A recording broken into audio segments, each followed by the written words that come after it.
سلام. تا حالا ازدواجا و عشقای عجیب غریب زیاد دیدیم و شنیدیم، ولی مگه ممکنه عاشق دزدی که اومده خونمون بشیم؟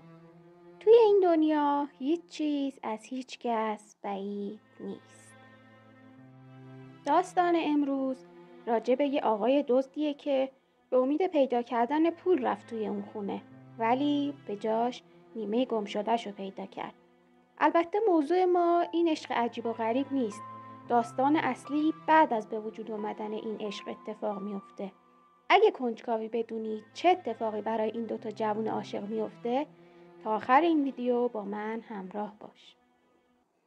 فقط مثل همیشه اینو یادتون باشه که این یه داستان کاملا واقعیه.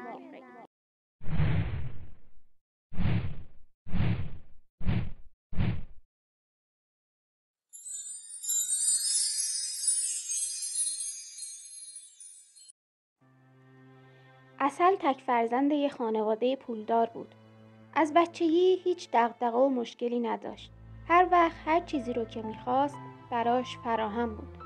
پدرش کارخونه دار بود و مادرش پزشک. هر امکاناتی که فکرشو بکنید داشت. بهترین مدرسه میرفت، بهترین وسایل رو داشت، بهترین تفریح‌ها رو میکرد.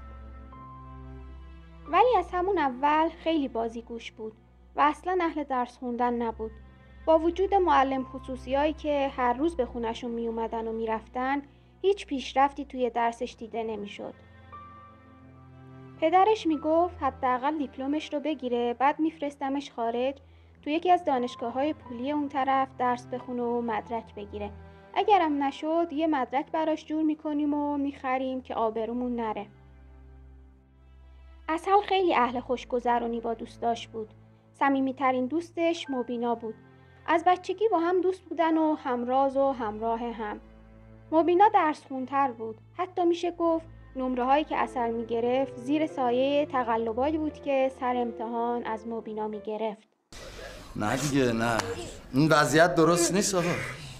این وضعیت زشته، کثیفه، مستهجنه. عسل انقدر شیطون بود که این شیطونی بعضی وقتا تبدیل میشد به مردم آزاری. اوایل در حد زنگ خونه بقیه رو زدن و فرار کردن بود. بعد مزاحمت‌های تلفنی شروع شد. شماره روی در مغازه ها رو بر می داشت و از تلفن عمومی بهشون زنگ می زد و سر کارشون می زاشت. یه وقتایی نامه عاشقانه می نوشت پرت می کرد تو خونه همسایه ها تا زن و شوهر با هم دعواشون بشه. حتی یه بار تو دوران دبیرستان که معلم تقلبشو گرفت و بهش صفر داد، شماره زن طرف رو پیدا کرد و بهش زنگ زد و گفت من زن دوم شوهرتم، یه هفته است گوشیشو جواب نمیده، بهش بگو تکلیف من و بچه‌هامو روشن کنه.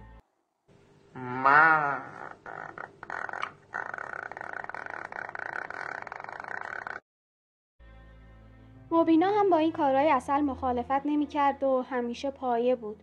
منطقشون هم این بود که ما که کار بدی نمی‌کنیم، فقط می‌خوایم یکم سرگرم بشیم. بعدش هم دوتایی میشستن یه گوشه و کلی به کارهایی که کردم میخندیدن. بالاخره به هر زور و بدبختی بود عسل دیپلم گرفت و پدرش هم طبق تصمیمی که از قبل گرفته بود عسل رو فرستاد خارج، بلکه اونجا سرش به سنگ بخوره و آدم بشه و درس بخونه. ببین!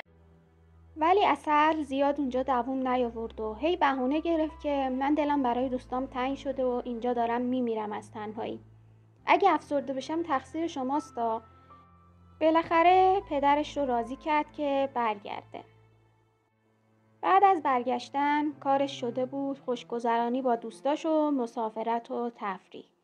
کارهایی که توش هیجان بود رو خیلی دوست داشت، مثل پرش از ارتفاع، موج سواری، پاراگلایدر و خلاصه هر کاری که توش هیجان باشه و هر کسی جرأت انجام دادنش رو نداره. ولی از همون کارا هم زود خسته میشد و میگفت دیگه مثل دفعه اول هیجان نداره و تکراری شده. دنبال یه هیجان جدید و تموم نشدنی بود. پدر و مادرش هم نگران آیندهش بودن، ولی به حرفشون گوش نمیداد و کار خودش رو میکرد. عسل خواستگار زیاد داشت، آدمایی که یا مثل پدرش وضع مالیشون خوب بود یا به طمع تک فرزند بودن و پول زیاد میخواستن با این خانواده وصلت کنن. ولی عسل هیچ کدومشون رو قبول نمی‌کرد و میگفت من هنوز برام زوده که ازدواج کنم. فعلا میخوام خوش بگذرونم.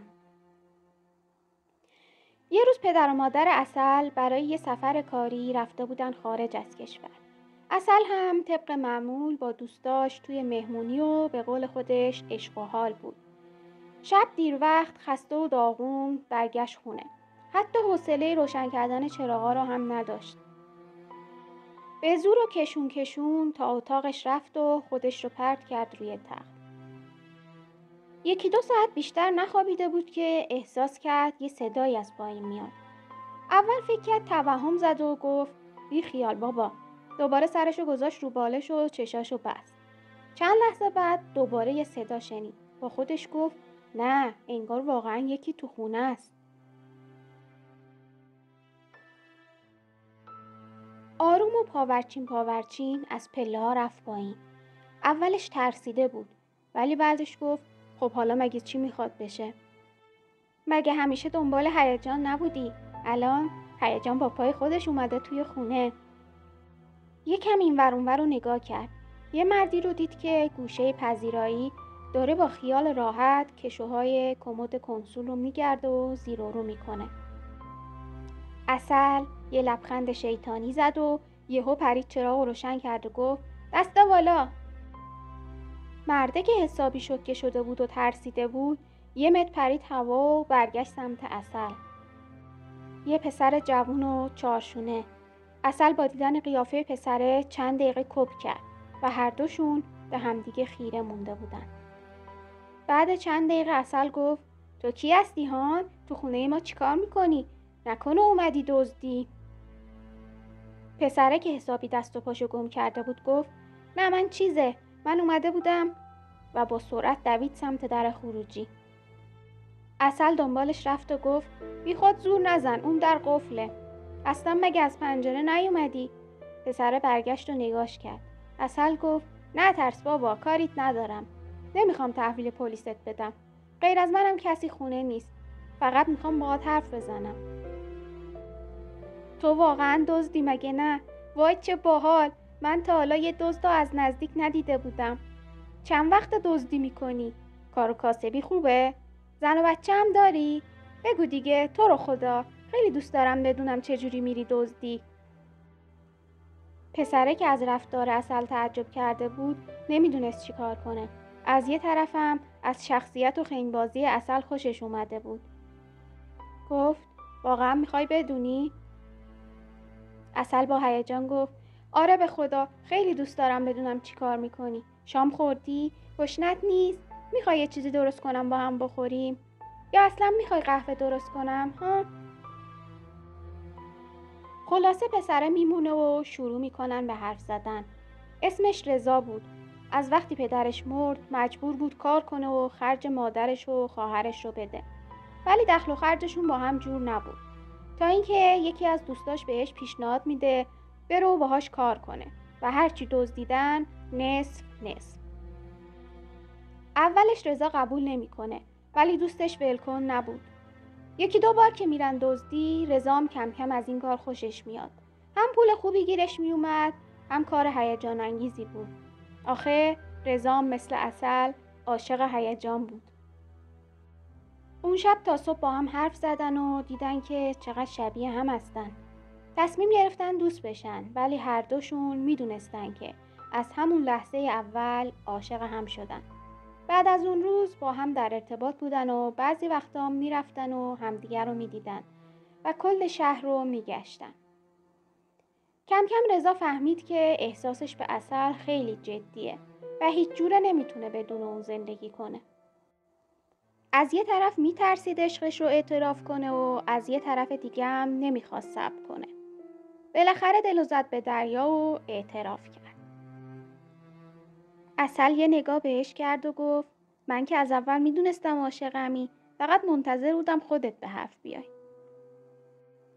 رضا یه لبخندی زد و گفت تو چی؟ تو هم دوستم داری؟ عسل محض کرمریزی یکم مکث کرد. بعد گفت دیوونه، معلومه که دوست دارم. حالا که میای خواستگاریم؟ رضا قیافش درهم شد و گفت آخه بیام به بابات چی بگم؟ بگم چی کارم؟ دزدم؟ عسل که ناراحتی رضا رو دید گفت پس حالا میخوای چی کار کنی؟ رضا یکم فکر کرد و گفت اگه من برم کلانتری و اعتراف کنم چند سالی منو میندازن زندان. اگه برم زندان تو منتظرم میمونی؟ عسل گفت معلومه که منتظرت میمونم. من غیر از تو به هیچ کس دیگه نمیتونم فکر کنم. بعدش چی؟ بعدش که آزاد شدی؟ رضا لبخندی زد و گفت بعدش یه کار خوب پیدا میکنم و زودی میام خواستگاریت. رضا طبق قولی که داده بود رفت کلانتری و اعتراف کرد و چند سالی براش زندان بریدن. توی این مدت توی هر فرصتی که میشد به عسل زنگ میزد و با هم حرف میزدن و از برنامه‌هاشون برای آینده میگفتن. عسل قول داده بود دور از چشم پدرش به رضا پول بده تا بتونه یه مغازه بگیره و اونجا کار و کاسبی را بندازه. روزها و سالها گذشت و رضا از زندان آزاد شد. آزاد شدم، خوشحالم ننه.